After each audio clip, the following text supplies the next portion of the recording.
How to fix the login errors on Capital One Mobile. Hey guys, welcome back to the channel.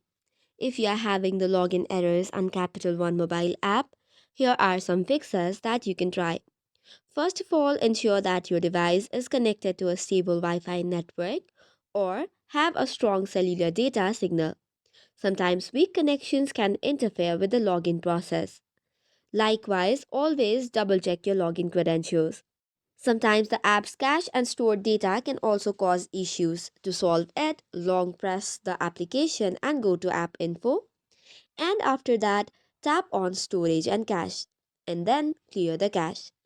Now that this is done, make sure you have updated the app to the latest version. For this, head over to Google Play Store for Android devices or App Store for iOS devices.